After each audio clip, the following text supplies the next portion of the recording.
banjir bandang yang melewati dam yang dibangun dan terjadi juga putus jembatan. Sukabumi kembali berduka. Ya, Ganesha depan sekolahan ini, Pak. 27 Oktober silam, banjir bandang menerjang dua kecamatan sekaligus, Cisolok dan Cikakap. Akses menuju Bandung CSKP. Nyaris 3.500 jiwa terdampak dan ratusan rumah terendam lumpur. Padahal, beberapa tahun silam kawasan ini diguncang bencana yang sama. Apa yang sebenarnya menjadi akar permasalahan?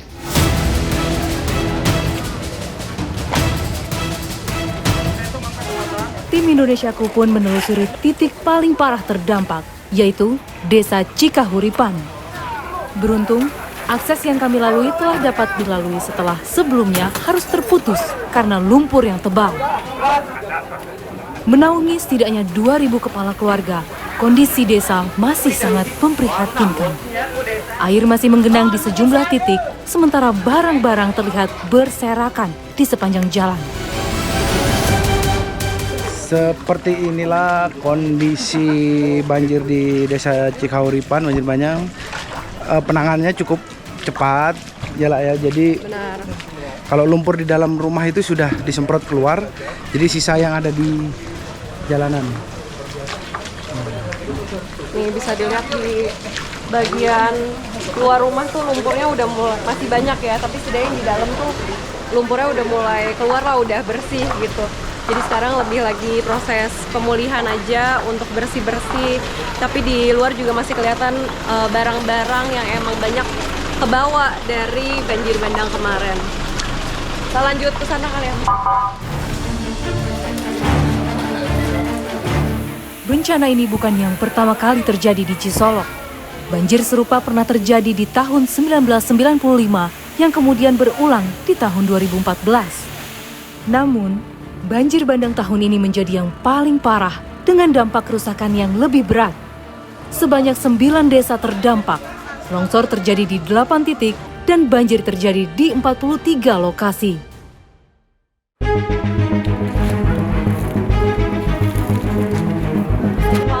Tak hanya perkara ekonomi dan sosial lain, bencana juga menghantam sekolah, tempat harapan anak-anak Cikahuripan tumbuh dan berkembang.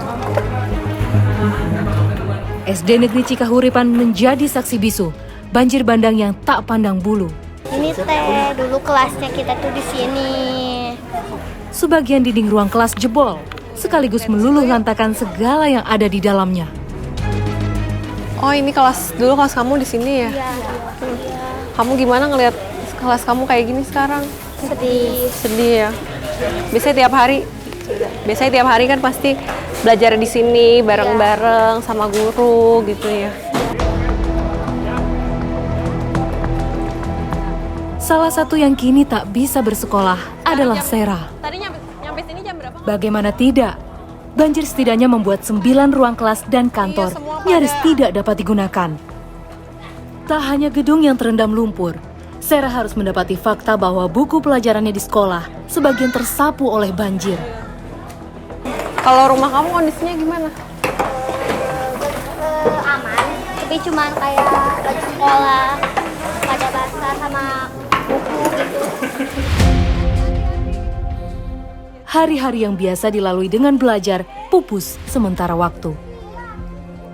Bersama 138 murid lainnya, siswi kelas 6 ini hanya bisa berharap sekolah bisa cepat direnovasi sehingga kegiatan belajar mengajar segera pulih. Semoga ini dibenerin terus ditingkatin biar kalau ada banjir itu kan di ke atasnya. Iya. Selain peralatan mengajar, SDN Cikahuripan juga kehilangan banyak aset seperti laptop sampai alat proyektor. Seolah belum cukup, dokumen-dokumen yang menyangkut kesiswaan dan guru, bahkan data pokok pendidikan juga hilang atau rusak tersapu air. Pihak sekolah sendiri sebenarnya telah mendapat informasi bahwa rehabilitasi sekolah akan menjadi prioritas bagi pemerintah daerah. Sementara untuk buku pelajaran yang tersapu banjir, kemungkinan akan mendapat bantuan dari Badan Nasional Penanggulangan Bencana atau BNPB. Tapi untuk sementara waktu, mereka harus berpikir keras bagaimana anak-anak tetap mendapat pengajaran yang layak. Langsung katanya. Makanya untuk kedepannya, untuk kegiatan pembelajaran, mungkin Ibu mencari dulu tempat atau lokasi yang terdekat. Sudah koordinasi dengan pihak madrasah yang ada di lingkungan di sini. Tapi kalau ada sekolah yang terdekat, ada di Cisolok, cuman hambatannya jembatan putus. Iya, jadi nggak bisa dipaksakan. Sementara mungkin di madrasah, tapi kemarin ada bantuan untuk kebersihan lokasi yang dari Stupa, alhamdulillah udah 3 lokal bersih. Iya, cuman di depannya aja yang masih ada lumpurnya.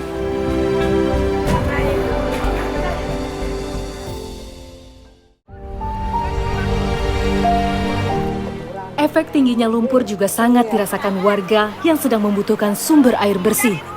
Bahkan warga mau tak mau harus mencuci baju yang sempat terendam lumpur di sungai yang baru saja meluap. Meski harus sedikit bekerja lebih keras, membuang baju tentu bukan menjadi sebuah pilihan.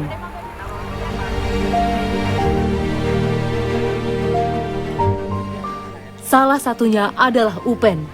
Wanita parubaya ini benar-benar merasakan kekagetan luar biasa ketika air bah datang menyapu rumahnya. Iya, habis belas emang Pak Ojan 10 kilo. Terus ditaruh di ember, ditutupin pakai cobek. Pas tahu-tahu nak banjir yang ketolong. Betul. Iya, nggak ketolong. Habis. Kada puna roboh, neng. Bawa langsung semua habis, neng. Nggak ketolong. Paksa piring, paksa di sana loh. Yang itu yang ditolongkan di tengah rumah, ya terjadi perabotan. Di dapur mah habis, nggak ada sisa. Paksa kapel masih habis, buat nasi. Jadi kok apa habis? Oh. Habis semua ya Bu ya. Semua nggak ada yang ditolong gitu. Bagus. Banjir bandang ini juga bukan yang pertama kali dialami Upen. Hanya saja, baru kali ini Upen harus menghadapi semua sendirian. Suaminya telah meninggal sejak 3 tahun silam. Biasanya, Upen pun bisa memprediksi ketika air mulai meluap. Upen hafal betul suara khas air sungai yang mulai meluap dan menjadi tanda untuknya untuk menyimpan barang di tempat yang aman. Tapi kali ini, semua isyarat itu tidak berlaku. Bahkan untuk menyelamatkan diri pun, Upen harus dibantu tetangganya. Pas mau lari kayak ini segini. Ibu pas sadar airnya udah segini. Sini. Ibu kayak ditolong sama tetas. Ayo. Ditolong. Ini kayak kaki mencapai solokan ketinggalan batu. Apa kayak nggak tahu ini kaki. Lagi tahan gitu. Sampai ke solokan nolong gimana coba ibunya nggak betul. Kan dapur mah tinggal ini pos ronda. Pos ronda ada pos ronda di depan. Ya karena limpahnya ke ini ke dapur. Kita langsung roboh. Pasca musibah, Upen tetap memilih tinggal di rumahnya yang tersisa. Ia tak mau pindah atau menumpang di tempat keluarga karena tak ingin merepotkan siapapun. Baginya, tetangga di sini sudah seperti keluarga sendiri. Ya, takut mau gimana lagi atuh Neng. Nggak apa adanya teh begini. Mau lari kemana? Mau nginep kemana Neng? Habis harus punya uang kalau dia nginep mah Neng. Itu nginep ya di saudara nih. Ini jauh kena banjir gitu Neng. Nggak mau gimana lagi. Kalau anak dekat mah pasti ke anak, kan jauh anaknya. Jauh semua. Waktu itu hujan biasa, pas saya di kantor desa itu orang pada keluar. Pas saya keluar, ternyata katanya banjir.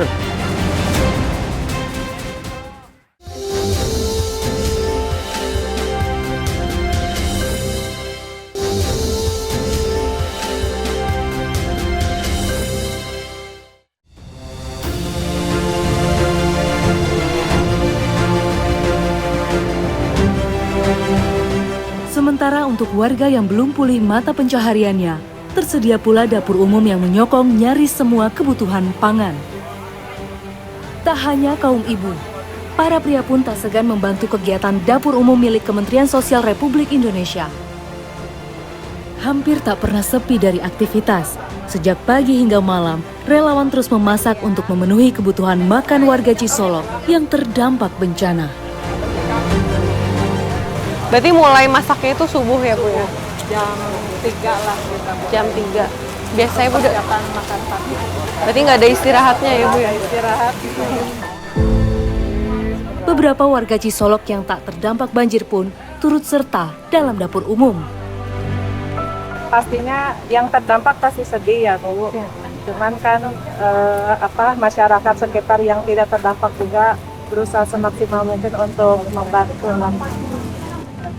Tapi kalau Ibu sendiri rumahnya dekat Bu dari sini? Dekat, cuman beda RW aja. Beda RW. Tapi alhamdulillah saya tidak terdampak. Alhamdulillah ya Bu ya. Setiap hari, mereka menyiapkan makanan untuk 3 kali santap dengan porsi sekitar 3.000 tiap kali masak. Artinya, dalam sehari, dapur ini menghasilkan hingga 9.000 porsi makanan. Semua masakan ditakar sedemikian rupa untuk memastikan warga tak kelaparan sekaligus terjaga kesehatannya. Makanan tersebut kemudian didistribusikan ke 4 desa yang terdampak banjir bandang.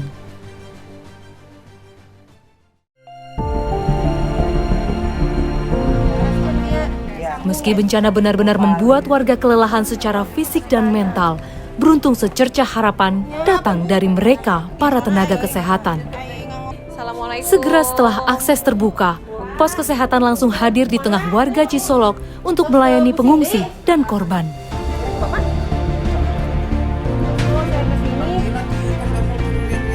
Waktu itu si bapak bukan bapak ya yang ke sana, adiknya nyusul ke posko, diinformasikan bahwa si ibu pingsan, katanya lagi mau bikin nasi goreng. Jadi udah beres nasi goreng. Oh, udah beres ya? Udah jadi lagi masak. Nah, kita sore pas respon langsung ke sini dan ditemuin si ibu memang belum sadar. Waktu saya datang ke sini si ibu belum sadar. Dia tensi 190.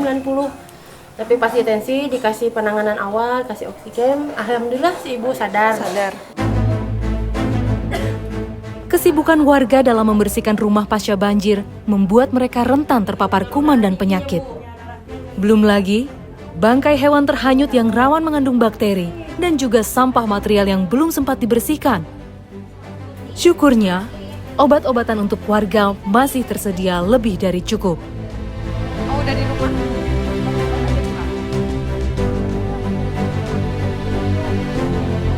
Kalau awal-awal meriang, pusing, panas dingin, awal-awal saya datang ke sini. Nah, kalau ke sini udah mulai muncul pasca bencana, gatal-gatal kayak gitu, diare, tertusuk luka karena bersih-bersih sini material kan banyak yang kayak gini, paku-paku, kaca pecahan itu. Jadi banyak yang luka-luka juga. Tak hanya tenaga kesehatan, puluhan relawan juga setiap hari datang ke Cisolok demi membantu apa yang bisa dikerjakan. Dari mulai sekedar membersihkan lumpur sampai membagi logistik untuk warga. Di sini juga alhamdulillah banyak sekali bantuan ya dari relawan, BPBD, semua itu berkolaborasi gitu. Nah, seperti Kakak dari volunteer apa Kak? Aku dari Mapala. Mapala, berarti warga Sukabumi juga. Ya, dari kota Sukabumi, mahasiswa Stisip Samsul. Tuh, dari hari apa Kak kesini? Baru sih kalau cowoknya sudah lama dari hari. Iya, dari kemarin udah ketemu sih Iya. sama Kak. Iya. Kalau cewek baru terjun sekarang, karena kebetulannya baru sekarang.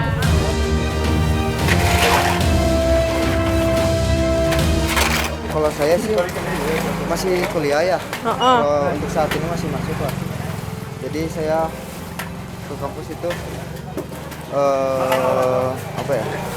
izin lah. Oh, izin. Pakai surat tugas. Izin buat ikutin relawan di sini Kak. Nah, emang saya hobi kesana kesini, jadi emang saya tersentuh lah buat mengikuti kegiatan ini gitu, dengan senang hati tanpa ada paksaan atau perintah. Tetapi apakah kebersamaan dari bencana itu harus tetap dialami oleh warga Cisolok? Apa sebenarnya latar belakang dari bencana yang terus berulang? Jaromidun selaku Kepala Desa Cikahuripan ingat betul bagaimana detik-detik banjir bandang melanda. Ya pada saat itu kan curah hujan lah dalam arti, tapi nggak besar sih, cuma hujannya saya yakin besarnya di atas, ya di hulu. Waktu itu hujan biasa, pas saya di kantor desa itu orang pada keluar. Pas saya keluar ternyata katanya banjir. Saya langsung cek lokasi ke sungai. Itu saya jalan, langsung lari ke sungai, ke dekat sungai, ke tepi sungai, di dekat masjid.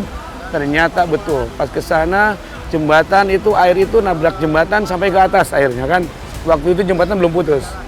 Saya kembali lagi, saya lari ke belakang, ada orang kata saya, coba diwawarin di masjid, supaya orang semua keluar. Saya ambil motor, saya langsung lari di motor. Ternyata pas di motor di jalan gang itu air itu sudah pada masuk ke jalan desa. Pas saya masuk ke sini, air di jalan nasional besar itu sepintas langsung surut. Sesudah menghabiskan beberapa rumah surut. Saya lari ke sini ke jembatan. Ternyata di sini jebol. Karena telah hafal kondisi hujan itulah, Jaromidun punya teori lain tentang penyebab banjir bandang. Meski lokasi desa Cikahuripan berada di bagian hilir dan mudah terdampak, bencana banjir bandang kemarin dianggap Jaromidun tidak semata-mata disebabkan oleh hujan deras. Ia menduga banjir bandang ini dipicu oleh penggundulan hutan di wilayah hulu. Saya beberapa bulan sebelum ini terjadi, saya sudah menemukan hutan lindung desa itu sudah gundul, ditembang oleh oknum warga seluas 5 hektar. Ya, seluas 5 hektar itu sudah diverifikasi dan bahkan sudah diselesaikan, akan ada penghijauan tanggal 8 November. 8 November ini? Ya, 8 November ini. Itu sudah rencana. Saya sudah komunikasi dengan Provinsiam, sudah komunikasi dengan Pak Wabub dan Pramuka dan semua tokoh masyarakat untuk menanam pohon di sana penghijauan. Dan saya sudah mengambil pohon tersebut di Bogor dari Dinas Kehutanan Provinsi.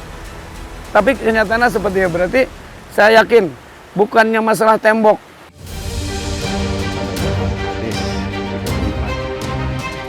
Dari video rekaman Jaromidun terlihat, sebagian hutan telah ditebang dan tak lagi ditanami oleh pepohonan dengan akar kuat. Hal itulah yang dinilai tak ada lagi yang mampu meredam potensi banjir bandang di wilayah hilir. Ini ternyata Gunung Cikahuripan itu sudah dikuasai oleh warga. Jadi udah ditanami pohon-pohon cengkeh dan sebagainya. Saat ini berada di luhur gunung ya. Itu di luhuran geyser. Kami diperintahkan survei oleh Dinas Pariwisata.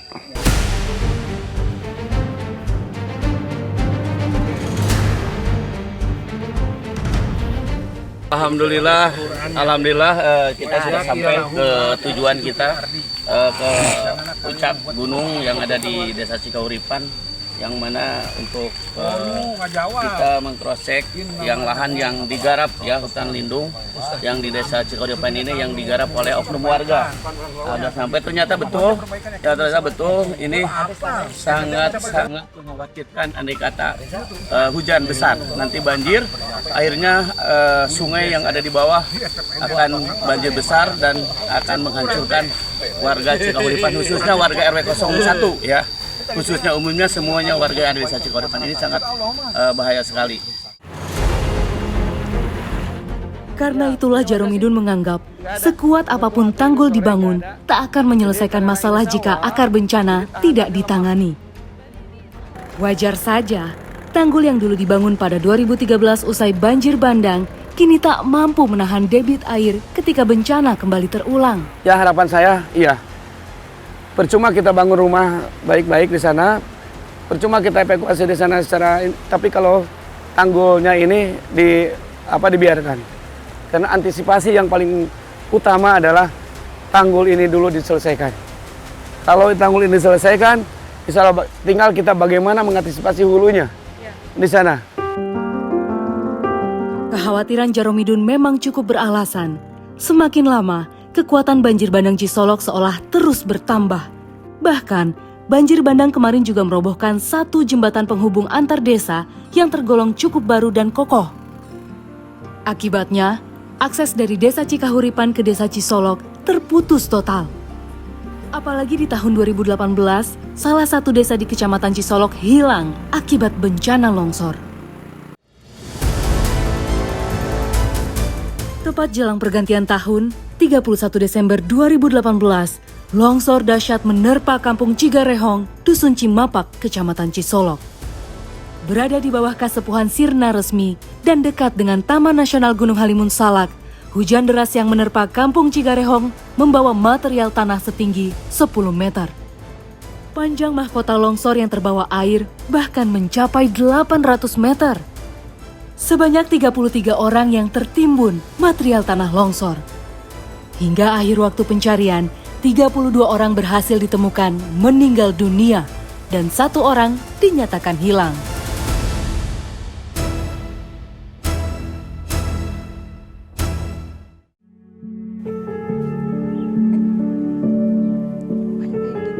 Tujuh tahun sudah berlalu, namun luka akibat bencana itu masih membekas di hati warga yang selamat.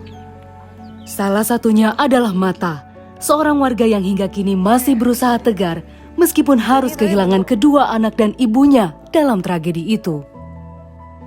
Dulu Bu, waktu jam 5:30 kan di sini warga pada istirahat di rumah masing-masing ya. Jadi pada 5:30 mendengar suara gemuruh kayak suara petir gitu kan. Saya di sini pada nggak tahu dah apa ini ada gempa, makanya warga itu disuruh keluar semua. Makanya saya begitu keluar itu ternyata oleh longsor dari arah atas ke bawah. Dari atas sana. Ya, dari atasnya kan pesawat di sini. Pan yang pada ketimbun itu karena disangka sama orang itu cuman gempa. Ternyata longsor dari atas, makanya warga saya pada ketimbun semua. Alhamdulillah saya masih kena selamat, ditampingan sama Allah pangintennya Bu ya. Karena itu saya bisa melari ke bawah. Di sini sudah pada rata. Melihat ke belakang saya, rumah itu sudah pada nggak ada.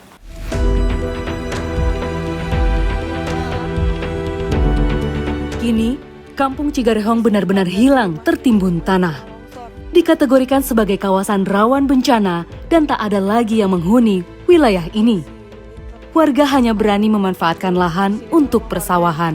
Material batu-batu besar yang ditumpuk ini bukan sengaja ditumpuk seperti ini, tapi ini memang adalah batu-batu yang pada saat kejadian itu terbawa longsor dan menimbun rumah warga sedalam 2-3 meter. 2-3 meter. Jadi tempat kita berdiri ini di bawah ini adalah rumah-rumah warga yang tertimbun batu. Saat kejadian, Mata sedang dalam perjalanan pulang usai menanam kayu. Tak disangkanya, kegembiraan untuk kembali ke rumah berubah menjadi duka mendalam. Di kanan dan kiri saya ini dulunya adalah permukiman warga. Namun di tahun 2018 terjadi longsor yang berasal dari atas sana, yaitu Bukit Lebak Salak, turun ke bawah sini menghantam rumah warga. Sehingga seperti inilah kondisinya sekarang menjadi kampung mati. Pasca bencana, warga mendapatkan relokasi rumah beserta bantuan logistik. Sebanyak 28 unit rumah dibangun untuk menampung 29 keluarga yang selamat. Meski pernah dilanda bencana, warga Cimapak tak pernah kehilangan semangat hidup. Dari tanah yang pernah menjadi lokasi duka, mereka kini bangkit melalui kerja keras dan kearifan lokal. Salah satunya terlihat dari para pengrajin sarung golok yang terus melanjutkan tradisi dan kerajinan tangan warisan leluhur. Bisa jadi susah juga di sini kalau bahan kayak gituan lebih susah, kayak gitu lebih susah lagi. Yang mana Kang, yang ini? Yang ini? Iya. Oh, yang ini bahannya susah ya? Kalau ini susah. Kayunya apa Kang? Yang kalau ini? Itu kehiang. Ini kehiang, ini mahoni. Mahoni.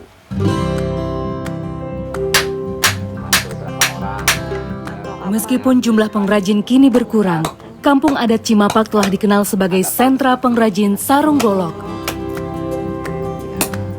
Tetapi karena pengerjaan yang serba manual, proses membuat sarung golok membutuhkan waktu setidaknya 4 hari. Harganya mencapai 150 sampai 600 ribu rupiah. Nih bisa dilihat ini adalah hasil dari kearifan lokal warga Dusun Cimapak. Tapi di sini tuh yang bisa membuat ini juga hanya terbatas 3-5 orang saja. Sayang sekali ya, karena ini sebenarnya juga bisa menjadi potensi mata pencaharian utama mereka. Meskipun pembuatannya juga lama, tapi kalau misalkan emang permintaannya banyak dan ini pemasarannya juga lebih global gitu, tidak hanya mulut ke mulut saja, pasti ini banyak deh yang mau beli.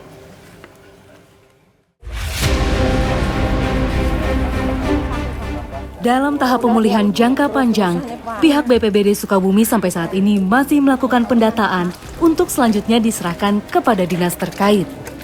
Kita dari BPBD juga kebetulan ada tanggap darurat ya. Tanggap darurat hanya bersifat stimulan darurat saja, kita bisa melaksanakan infrastruktur yang memang sifatnya ringan ya, ringan, dan tindak lanjutnya tadi sama dinas terkait yang memang berkaitan dengan tadi contoh dengan ada sekolah yang rusak, itu bisa dikoordinasikan dengan dinas pendidikan, ataupun saluran irigasi itu bisa dilakukan dengan dinas PU dan dinas Perkim. Tetapi sayangnya, belum ada jawaban khusus dari pemerintah menyangkut akar masalah yang terjadi di Cisolok.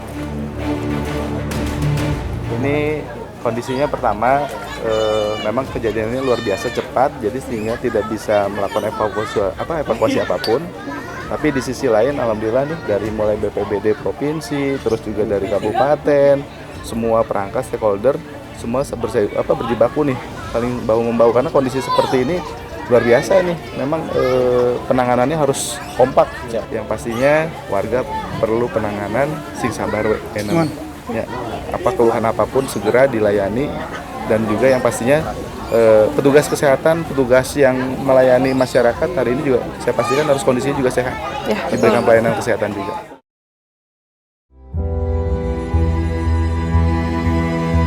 Pokoknya seru kalau lihat gininya gitu. Tapi kalau lihat lagi ke rumah, sedih lagi, Bu. Sakit pinggang, capek, gimana gitu.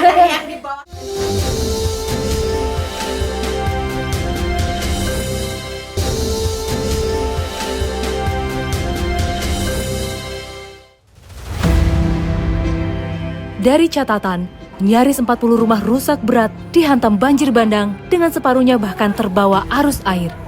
Dan di antara ratusan lain yang masih berdiri kokoh, ada puluhan rumah yang isinya habis tersapu banjir.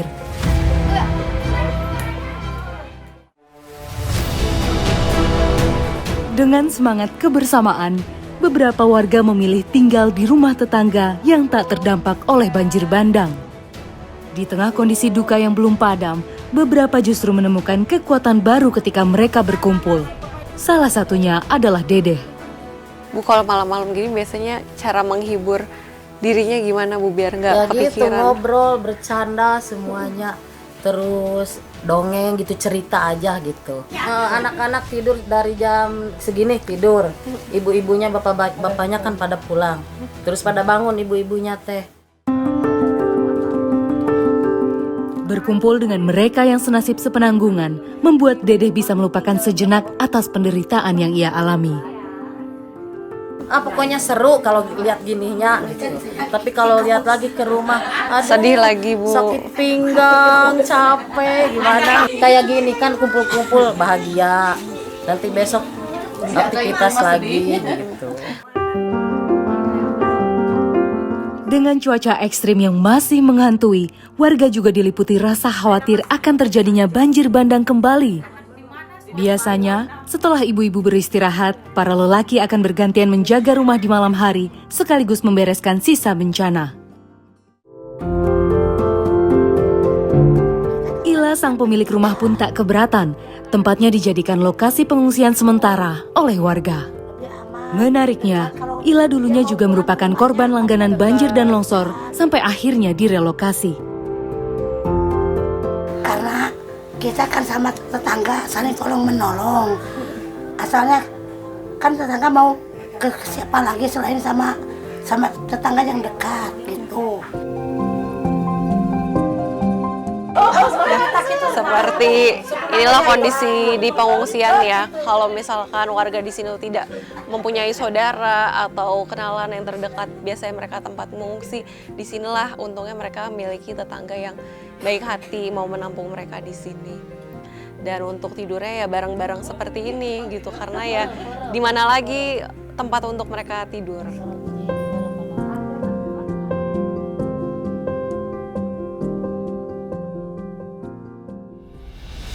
Akses menuju bagi CSKB. Peristiwa banjir bandang dan longsor di Cisolok memberi pelajaran berharga bagi kita semua, bahwa alam akan selalu memberi peringatan saat keseimbangannya terganggu. Penggundulan hutan, pembangunan tanpa perhitungan, dan abainya perlindungan lingkungan akan selalu meninggalkan jejak yang mahal harganya.